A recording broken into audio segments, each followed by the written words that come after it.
Jæja, eru íslensku bjöllurnar að fara að hljóma víða úti í einni Ameríku? Já, við erum að fara til Ameríku bara í fyrramálið.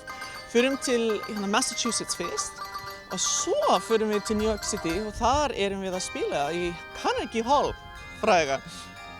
Hvernig segðu okkur meira frá þessu?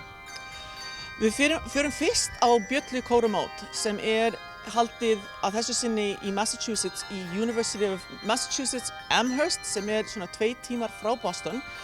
Það risastórt mót sem 700 manns að koma á og þar erum við að spila, hlusta á aðra að spila, fara á námskeið, læra nýjasta tækni, læra hvernig á að gera við og alls konar.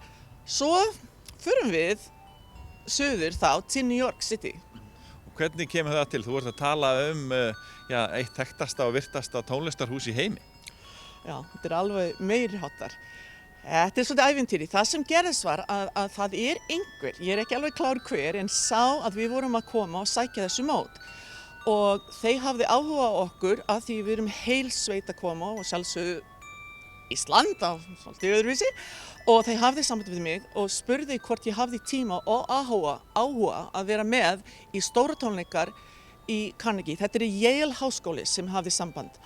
Og þeir voru að stilla upp risastóra tónleikar þar sem þetta frumsamað verk sem fyrir sinfóníuhljómsveit, kór, barnakór og handbjöllur. Og þetta ekki bara eina handbjöllukór. Við erum 2 handbjöllukórar sem þá með sólóhlutverk og svo eru fleiri handbjöllur sem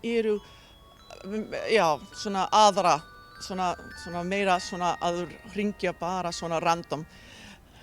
Þið eru svona alvöru sveitin. Já, við erum það hefur verið skrifað sólóhlutverk fyrir okkur. Svo, já, þetta mjög spennandi. Ég heiður. Mjög mikið heiður. Hvernig hafa æfingar gengið fyrir þetta? Bara mjög vel. Þetta hefur verið svolítið ævintýri í kringum það að tónskáldið sem heitir Julian Revie frá Yale í Skype með okkur og stjórna æfingum með okkur. Þetta bara svolítið gaman að því. Svolítið erfitt þegar Skypeið frýs en jæja, fyrir utan það gengur bara mjög vel. Hver aldurinn á þínu fólki sem að spila? Já, þetta eru krakkar sem menntaskóli, háskóli. Þetta eru lengst komnu nemendur hjá okkur. Annarkvort hjá okkur eða búin að vera hjá okkur. Þetta nemendur sem búin að vera í lúðrasveit og léttsveit hjá mér í mörg ár. Og ég valdi þeim upphaflega einmitt í þessu bjöllukór sem við byrjuðum með fyrir 3 árum.